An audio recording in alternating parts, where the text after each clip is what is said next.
the question obviously comes is how can hiring slow down while unemployment also goes down? That doesn't seem to make any sense. And here's why, right? You've got more than 700,000 Americans left the labor force in 1 month. Think about that, you guys. 700,000 people. Now, that doesn't mean 700,000 people all lost their jobs, right? It also doesn't mean the 700,000 people are suddenly broke. It simply means they stopped actively looking for work. And here's the important part. Once someone stops looking for work, the government no longer counts them as unemployed. That's why the unemployment rate fell.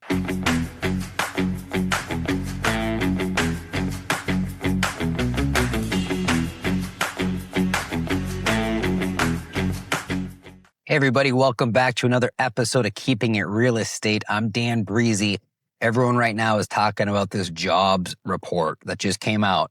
And I don't think that's the thing to be focused on. I think it's the lack of workers showing up in America, right? Everyone's talking about jobs. I think they're completely missing it. If you turn on CNBC, you turn on Fox Business, Bloomberg, you're going to hear people debating whether adding 57,000 jobs was good. Or, was it bad? And sure, that's worth discussing. But I actually think that's the wrong conversation. The bigger story is not how many jobs America created. The bigger story is how many workers America has left. Because those are two completely different stories. And honestly, I think this could become one of the biggest, economic stories of the next 10 or even 20 years as we look forward to better understand trends of America.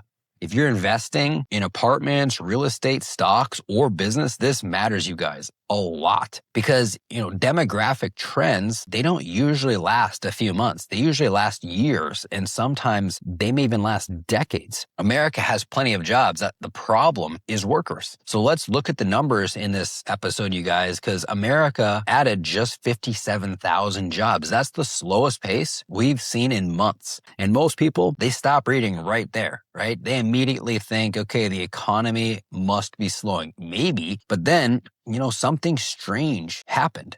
The unemployment rate, it actually went down. So wait, the question obviously comes is how can hiring slow down while unemployment also goes down? That doesn't seem to make any sense. And here's why, right? You've got more than 700,000 Americans left the labor force in 1 month. Think about that, you guys. 700,000 people. Now, that doesn't mean 700,000 people all lost their jobs, right? It also doesn't mean the 700,000 people are suddenly broke. It simply means they stopped actively looking for work. And here's the important part. Once someone stops looking for work, the government no longer counts them as unemployed. That's why the unemployment rate fell. And here's an easy analogy, you guys, right? Because sometimes the brain's hard to grasp what's been going on here. Imagine you're coaching a football game. Right? Halfway through the game, the other team has players that just walk off the field. Does your team suddenly become better? Obviously not. The game just changed. And the scoreboard, it looks different. But reality didn't necessarily improve. That's exactly what happened with this jobs report. The first question that came to my mind was, if 700,000 people stopped looking for work, how are they paying their bills? How are they buying groceries, paying rent? Making their mortgage payments, keeping the lights on? It's a fair question. And the answer is there isn't one answer here. Some of these people, they retired. They're living off Social Security, pensions, 401ks, investment income. They worked their entire lives. Now they're enjoying retirement, right? Others, they've got a spouse. They're earning enough to support, the entire household. Maybe they decided to stay home and raise their kids.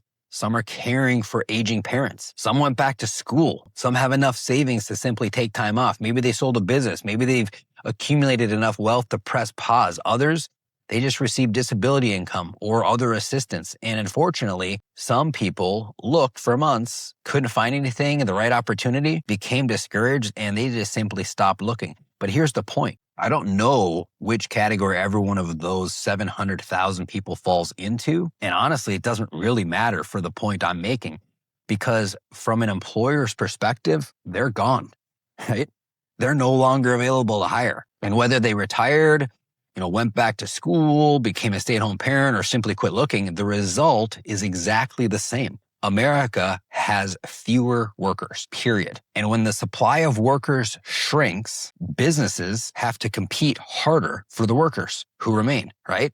And that's where this story gets really interesting for us as real estate investors. So why is this happening? Why are we running out of workers? It's actually pretty simple. Three major trends are happening at the exact same time. And together, they're changing the American economy, you guys. So number one, baby boomers. They're retiring.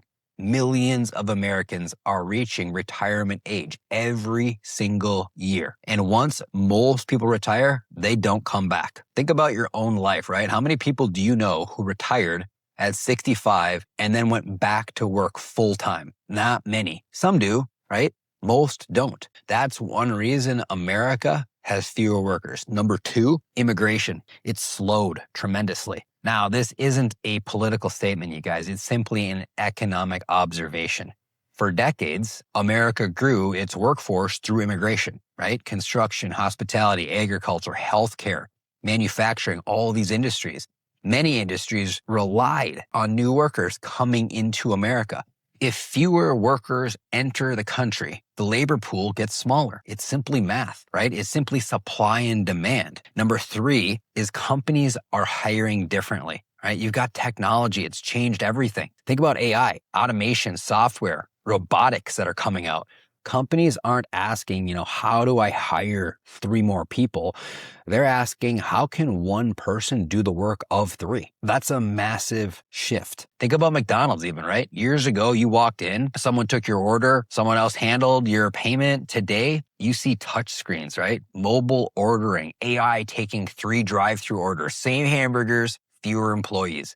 Banks, they look the same. How often do you actually walk inside your bank anymore, right? Most people, they deposit checks, pay bills, transfer money right from their phone. Airlines, hotels, retail stores, it's happening everywhere.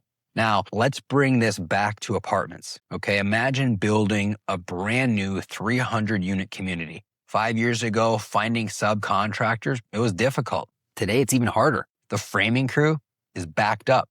The electricians can't start for another month. The HVAC contractor is short-staffed. Everything just takes longer. Meanwhile, your construction loan is still charging interest. Every month, you're delayed. It costs money. Now, your project is millions more expensive. Here's the question I always ask. If fewer apartments get built, what happens to the apartments that already exist? Generally speaking, they become more valuable. And why is that? It's because demand has fewer places to go. And that's one reason I've always loved buying existing apartments. We're not relying on building everything from the scratch, right? We're buying assets people already need. And if supply continues slowing, that's generally a positive long-term trend for quality existing multifamily. Now, there's another piece of the story that I do think investors are overlooking. Labor shortages, they don't just affect hiring. They affect inflation. Here's what I mean. Imagine you own a plumbing company, okay? You need 10 plumbers, but only 7 are available. What happens? You start raising wages. Maybe you offer a signing bonus, right? Better benefits, a company truck, whatever it takes to attract good people. Now your payroll is higher. So what do? You raise your prices. Now builders pay more, developers pay more, homeowners pay more. Eventually everyone's paying more. That's inflation. And that's why inflation doesn't always disappear just because the economy slows down. Sometimes labor shortages keep prices moving higher. So let's bring this back to real estate, you guys. Suppose Granite Towers buys a 200-unit property. Our renovation budget is $12,000 per door, per apartment. Everything looks great. Then these contractors become harder to find, right? Labor costs go up, material costs increase. Suddenly, that renovation cost turns into $14,000 per unit. $2,000 doesn't sound like much until you multiply it by 200 units. That's $400,000. That's one line item, just increased almost $500,000. Now imagine you bought a deal that only worked if every assumption was perfect. That could wipe out your profits. That's exactly why we don't invest that way, right? We build margin of safety. You have to. We assume things won't be perfect. You have to. because they rarely are. And we've learned that from experience, you guys, firsthand experience. The goal isn't to buy deals that only work if perfect markets flow great. The goal is to buy deals that still work when life happens, and that's investing. So what does this all mean for apartments? Honestly, it makes me even more bullish, and here's why.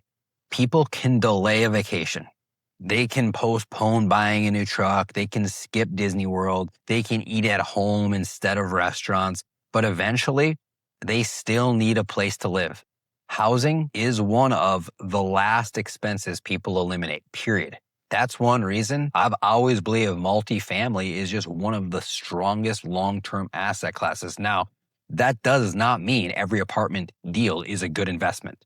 Absolutely not. Bad deals still exist. Overpriced deals still exist. Poor operators still exist. That's why discipline matters here. So what does this mean for Granite Towers? Honestly, this jobs report didn't change our strategy one bit. If anything, it reinforced it. At Granite Towers, we've always believed cash flow comes first. We've always believed in conservative underwriting, healthy reserves. Have we always hit conservative underwriting to a T? No. Have we learned? Heck yes, we have. The healthy reserves piece, you guys, you need a fund of what the heck fund, what the F fund. Because, dude, in this business, there will be holy smokes moments. You know, we just had a chiller go out on a property. Luckily, we had the reserve set aside. That's $250K. If you don't have $250K to take care of a chiller on a property and you need it in the summertime in Dallas, your property is a sinking ship. You have to have healthy reserves.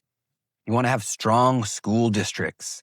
You want to have growing markets. You want to be buying assets that work today, not assets that might work if everything goes perfect. Because the truth is, we don't know exactly where interest rates will be next year, right? We don't know exactly what inflation is going to do. We don't know exactly when the next recession will arrive. Are we already in it? Possibly, right? Nobody does. But we do know people will continue to need housing. We do know cash flow matters. We do know strong balance sheets matter. We do know discipline definitely wins.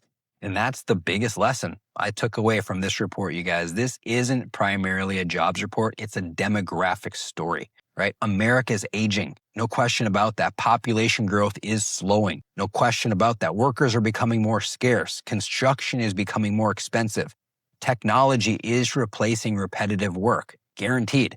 Those aren't 1 month headlines. Those are decade-long trends that we need to be tracking. And when I think about where I want to invest my family's money and our investors' money over the next 10 years, I want real assets. I want cash flow. I want quality housing. I want great locations. I want long-term fixed rate debt. And I want margin of safety, period. Because great investors, they don't build portfolios that only succeed if they're right. They build portfolios that can succeed even if things go wrong. And that's exactly what we're building at Granite Towers.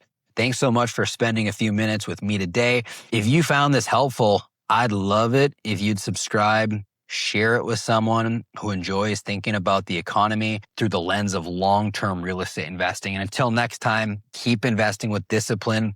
Reach out, click the link below if you want to learn more about what we're doing. Would love to have you as an investor. Thanks for tuning into another episode of Keeping It Real Estate. If there's anything you want us to cover, send us a note. Click the link below. We'd love to get to know you and have a conversation. We'll see you next time.